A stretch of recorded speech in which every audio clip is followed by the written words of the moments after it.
साथियों नमस्कार। Law Asia वकीलों, न्यायाधीशों, न्यायविदों और कानूनी संगठनों का एक क्षेत्रीय संघ है जो एशिया प्रशांत कानूनी पेशे के हितों और चिंताओं की वकालत करता है। लॉ एशिया और the bar association of India द्वारा आयोजित 36वां लॉ एशिया कॉन्फ्रेंस 2023 24 नवंबर को फोर सीजन्स होटल बेंगलुरु में शुरू हुआ। यह सम्मेलन दुनिया भर से कानूनी विशेषज्ञों के एक महत्वपूर्ण सम्मेलन का प्रतीक है। बहुप्रतीक्षित सम्मेलन आधिकारिक तौर पर एक शानदार उद्घाटन समारोह के साथ शुरू हुआ, जिसमें एक गहन ज्ञानवर्धक कार्यक्रम के लिए मंच तैयार किया।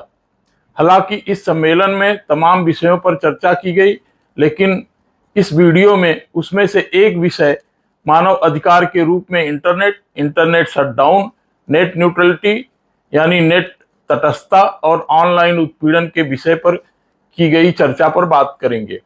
इंटरनेट के अधिकार का मूल्यांकन करना एक गहन राजनीतिक चर्चा है।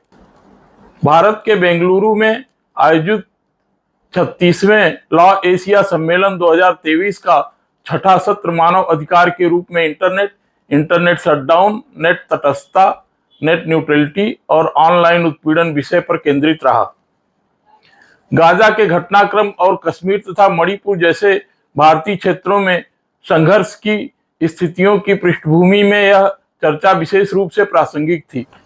पैनलिस्टों ने इंटरनेट पर पहुंच को नियंत्रित करने में राज्य के हित और पहुंच को सक्षम और विनियमित करने में न्यायपालिका की भूमिका पर चर्चा की। नेट तटस्थता और अभिव्यक्ति की स्वतंत्रता।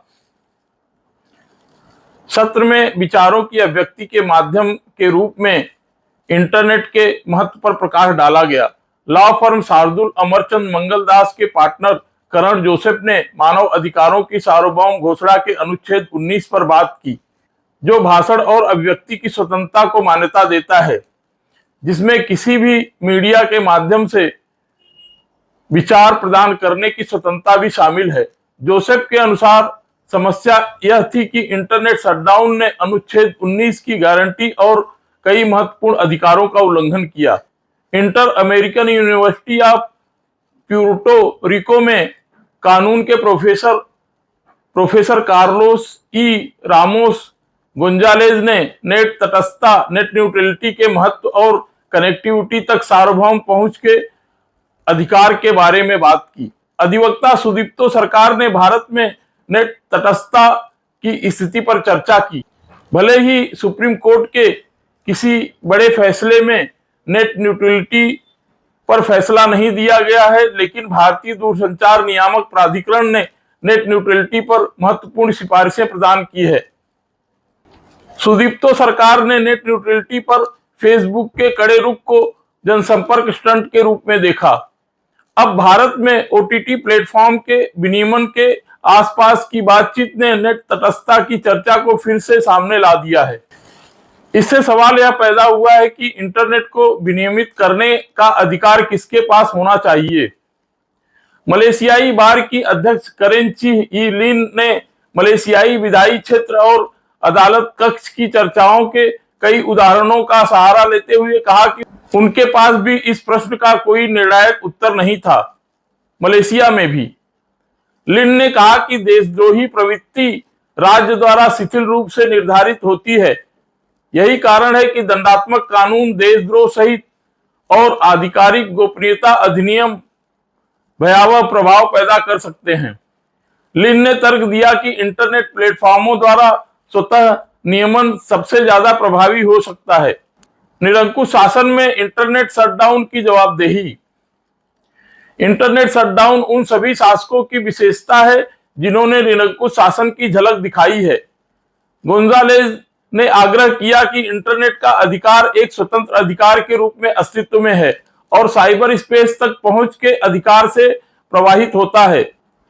उन्होंने जोर देकर कहा कि राजनीतिक रूप से प्रेरित इंटरनेट शटडाउन को कम करना अंतर्राष्ट्रीय कानून का दायित्व है। जापान स्थित अंतर्राष्ट्रीय मानवाधिकार वकील और विदेश नीति विश्लेषक साइमन हेंडरसन ने बताया कि इंटरनेट शटडाउन आमतौर पर विशिष्ट कमजोर आबादी को लक्षित किया जाता है। ये शटडाउन आमतौर पर उन क्षेत्रों में लागू किए जाते हैं जहां मानवीय संकट सामने आ रहा है या बड़े पैमाने पर विरोध प्रदर्शन शुरू किए गए हैं। हेंडरसन ने गाजा में हालिया शटडाउन का उदाहरण दिया, लेकिन यह भी बताया कि सबसे ज्यादा इंटरनेट शटडाउन भारत में देखा गया है। उसके बाद चीन और हांगकांग का स्थान है।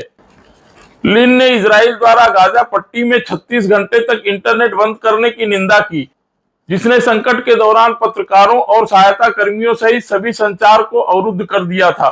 उन्होंने सुझाव दिया कि आंशिक प्रतिबंध जो भाषण और अभिव्यक्ति की स्वतंत्रता का उल्लंघन नहीं करते हैं, एकमात्र समझदार दृष्टिकोण पेश कर सकते हैं।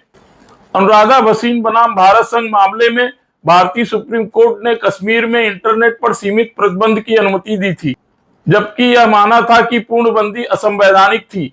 सुदीप्तो सरकार ने कहा कि अनुराधा भसीन और इंटरनेट अधिकारों पर सुप्रीम कोर्ट के अन्य फैसलों के बाद भी कोर्ट ने इस पर कोई निर्णायक रुख नहीं अपनाया है कि इंटरनेट का अधिकार मौलिक अधिकार के रूप में मौजूद है या नहीं। भारत में अधिकांश इंटरनेट शटडाउन को सार्वजनिक व्यवस्था में गड़बड़ी के आधार पर उचित ठहराया गया है। मणिपुर संघर्ष इसका ताजा उदाहरण है। सरकार ने कहा, स्थानीय अधिकारियों के पास इंटरनेट शटडाउन लगाने का व्यापक विवेक है। आमतौर पर उस कॉल को लेने की शक्ति जिला मजिस्ट्रेटों के पास होती है। सुदीप्तो सरकार का मानना था कि इंटरनेट केवल एक सरल कार्यक्रम के रूप में नहीं बल्कि एक संसाधन के रूप में मौजूद है जिस तक सभी की पहुंच होनी चाहिए। जोसेफ इस बात से भी सहमत थे कि इंटरनेट एक मानव अधिकार के रूप में मौजूद है और इंटरनेट का अधिकार सीधे तौर पर प्रेस की स्वतंत्रता से जुड़ा हुआ है। सम्मेलन में सोशल मीडिया के संबंध में भी बात की गई। सम्मेलन में चर्चा की गई कि सोशल मीडिया नफरत और नरसंहार का अड्डा बन गया है। पैनलिस्टों ने नफरत भरे भाषण और नफरत आधारित सामग्री के प्रसार में सोशल मीडिया की भूमिका पर चर्चा की। हेंडरसन ने कहा कि म्यांमार में उत्पीड़ित रोहिंग्या मुस्लिम समुदाय के खिलाफ नरसंहार सामग्री फेसबुक के माध्यम से वितरित की गई थी। सुदीप्तो सरकार ने दुनिया भर में नेट तटस्थता में बाधा डालने में फेसबुक की हानिकारक भूमिका पर अपने विचार रखे। सरकार का मानना था कि फेसबुक विकासशील दुनिया में कुछ संघर्षों के केंद्र में था। ग्लोबल साउथ में फेसबुक न केवल एक सोशल मीडिया प्लेटफॉर्म है बल्कि समाचार उपयोग का भी एक प्लेटफॉर्म है। एक अधिक गंभीर दायित्व यह सुनिश्चित करना है कि सोशल मीडिया प्लेटफॉर्म नेट तटस्थता को बदनाम न करे। धन्यवाद।